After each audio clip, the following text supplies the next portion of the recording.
삼성전자 주주 여러분 안녕하십니까? 6월 10일 오늘도 주식 공부 시작하겠습니다. 오늘 다뤄볼 주제는 최근 반도체 주가의 급등각 속에서 우리가 진짜 봐야 할 본질입니다. 며칠 사이 삼성전자와 SK하이닉스가 폭락과 폭등을 오가며 시장을 흔들었지만 그 출렁임 아래에는 흔들리지 않는 더 중요한 무언가가 있습니다. 지금부터 그것이 무엇인지 짚어보겠습니다. 오늘 함께 살펴볼 핵심은 세 가지입니다. 첫째, 폭락에서 하루 만에 폭등으로 이어진 급반등의 의미입니다. 둘째, 시장을 흔든 반도체 정점론, 즉 피크아웃 우려의 실체입니다. 셋째, 그 불안 속에서도 증권가가 한 목소리로 지금을 기회라고 말하는 진짜 이유입니다. 먼저 어제의 숫자부터 보겠습니다. 6월 9일 삼성전자는 8.97%, SK하이닉스는 무려 15.91% 폭등했습니다. 바로 전날의 패닉셀링을 단 하루 만에 거의 그대로 만회한 것입니다. 기억하시겠지만 6월 8일에는 삼성전자가 10.18% 폭락해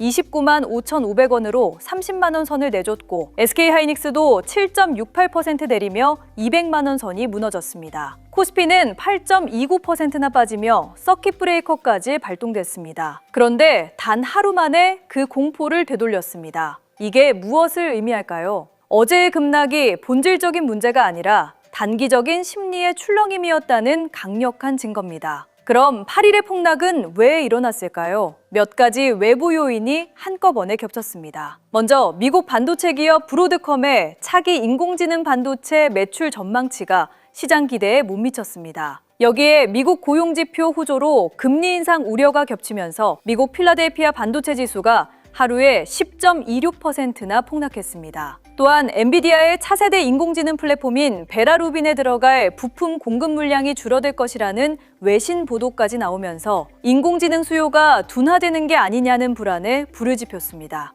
자, 그럼 가장 중요한 질문입니다. 정말로 반도체 호황이 정점을 찍고 내려오는 이른바 피크아웃 국면에 들어선 걸까요? 해외 일부에서는 경고의 목소리가 나왔습니다. BNP 파리바 같은 외신은 스마트폰 출하량 감소와 중국 메모리 업체의 생산 확대로 내년부터 공급 과잉이 올 수 있다고 우려했습니다. 하지만 국내 증권가의 진단은 정반대입니다. 이번 사이클의 핵심인 인공지능 인프라 수요는 과거의 범용 메모리 사이클과는 차원이 다를 정도로 견고하다는 것입니다. 바로 여기에 오늘 영상의 핵심, 더 중요한 무언가가 있습니다. 그 첫 번째는 수요의 성격입니다. 이종욱 삼성증권 연구원은 이렇게 짚었습니다. 이번 사이클의 빅테크 고객들은 인공지능 경쟁에서 뒤처지면 향후 10년의 성장 동력을 잃을 수 있다는 절박함을 가지고 있다는 것입니다. 그래서 그 수요가 매우 단단하다고 분석했습니다. 쉽게 말씀드리면 과거의 메모리 수요는 경기가 좋으면 사고 나쁘면 줄이는 시기였습니다. 그런데 지금의 인공지능 투자는 다릅니다. 빅테크들에게는 생존이 걸린 문제이기 때문에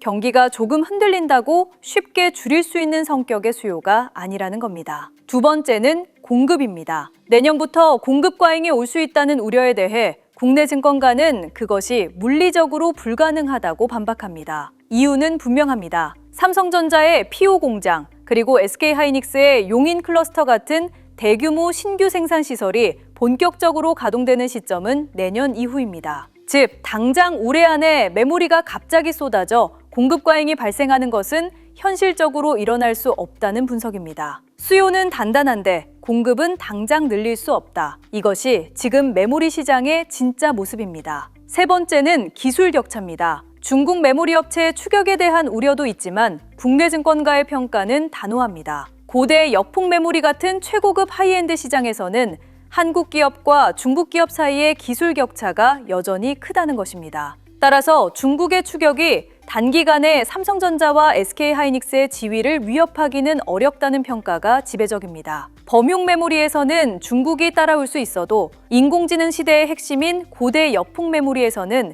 여전히 한국이 압도적이라는 뜻입니다. 여기에 결정적인 한마디가 더해졌습니다. 엔비디아의 젠슨 화엄 최고 경영자가 서울에서 열린 브리핑에서 직접 한 말입니다. 전 세계적으로 더 많은 인공지능 팩토리를 원하는 엄청난 수요를 목격하고 있고 사업은 대단히 호황이라는 것입니다. 그러면서 우리는 이제 막 인공지능 인프라 구축의 시작 단계에 와 있다고 강조했습니다. 인공지능 산업을 가장 앞에서 이끄는 인물이 지금이 끝이 아니라 시작이라고 말한 것입니다. 피크아웃, 즉 정점론과는 정반대의 메시지입니다. 이런 분석들을 종합해 증권가는 분명한 결론을 내놓았습니다. SK증권은 삼성전자의 목표 주가를 61만 원, SK하이닉스를 400만 원으로 유지하면서 매수 의견을 그대로 고수했습니다. 한동희 SK증권연구원은 이렇게 말했습니다. 인공지능 시대 메모리의 부조적 병목과 국내 업체들의 실적 강세는 단기에 변하는 가치가 아니라는 것입니다. 그러면서 이번 급락 시점을 오히려 적극적인 저가 매수 기회로 활용할 것을 제안했습니다. 여기까지 정리해 보겠습니다. 며칠 사이 주가는 폭락과 폭등을 오갔습니다. 분명 거친 출렁임이었습니다. 하지만 그 아래에 있는 본질, 즉 더 중요한 것들은 전혀 흔들리지 않았습니다. 빅테크의 절박한 인공지능 수요, 당장 늘릴 수 없는 공급, 중국이 넘볼 수 없는 고대역폭 메모리 기술 격차, 그리고 이제 막 시작 단계라는 젠슨 황의 진단까지. 이 네 가지는 하루 이틀의 주가 등락으로 바뀌는 것이 아닙니다. 가격은 흔들렸지만 가치는 그대로 그 자리에 있었던 것입니다. 물론 신중하게 봐야 할 단기 변수도 분명히 있습니다. 당장 한국 시간 오늘 저녁 발표되는 미국의 5월 소비자 물가 지수가 예상치를 웃돌 경우 금리 정책에 대한 우려가 커지면서 조정 국면이 더 길어질 수 있습니다. 또한 오는 11일 오라클 실적 발표, 12일로 예정된 스페이스X의 대형 기업 공개 같은 이벤트로 글로벌 자금이 이동하면서 단기적으로 국내 주도주의 수급이 출렁일 가능성도 있습니다. 6월에서 7월 사이에는 단기 변동성 관리가 필요해 보입니다. 그러나 여기서 꼭 구분해야 할 것이 있습니다. 단기 변동성과 본질은 전혀 다른 이야기라는 점입니다. 소비자 물가지수, 금리, 대형 기업 공개 같은 변수들은 모두 단기적인 수급과 심리에 영향을 주는 요인입니다. 며칠, 길어야 몇 주의 출렁임을 만들 수 있습니다. 하지만 인공지능이라는 거대한 흐름, 그리고 그 안에서 메모리가 차지하는 구조적 위치는 몇 년 단위의 이야기입니다. 단기 파도에 흔들리더라도 그 아래 깊은 바다의 방향은 바뀌지 않습니다. 좋은 시장일수록 기준이 더 필요하다는 말은 바로 이런 국면을 두고 하는 것입니다. 그래서 지금 이 시점에서 주주 여러분이 차분히 챙겨봐야 할 체크포인트는 네 가지입니다. 첫째, 오늘 저녁 발표되는 미국 소비자 물가 지수가 그에 따른 금리 흐름입니다. 둘째, 오라클 실적과 스페이스X 기업 공개에 따른 단기 수급 변화입니다. 셋째, 빅테크들의 인공지능 투자 발표가 계속 이어지는지입니다. 수요의 단단함을 확인하는 핵심 지표입니다. 넷째, 고대역폭 메모리의 공급과 가격 흐름입니다. 결국 실적을 떠받치는 가장 중요한 뿌리입니다. 지금 시장은 삼성전자와 SK하이닉스 주주들에게 분명한 질문을 던지고 있습니다. 하루하루의 거친 파도에 휩쓸릴 것인가? 아니면 그 아래 흔들리지 않는 바다의 방향을 볼 것인가 하는 질문입니다. 며칠 사이 30만 원과 200만 원이라는 지지선이 무너졌다가 다시 회복됐습니다. 가격은 이렇게 매일 출렁입니다. 하지만 빅테크의 절박한 수요, 늘릴 수 없는 공급, 압도적인 기술 격차, 그리고 이제 막 시작이라는 진단은 그 자리에 단단히 서 있습니다. 조정은 분명 받고 있습니다. 하지만 그보다 훨씬 더 중요한 것은 이 거대한 흐름이 아직 시작 단계라는 사실입니다. 그렇다면 지금의 이 흔들림은 과연 위기일까요?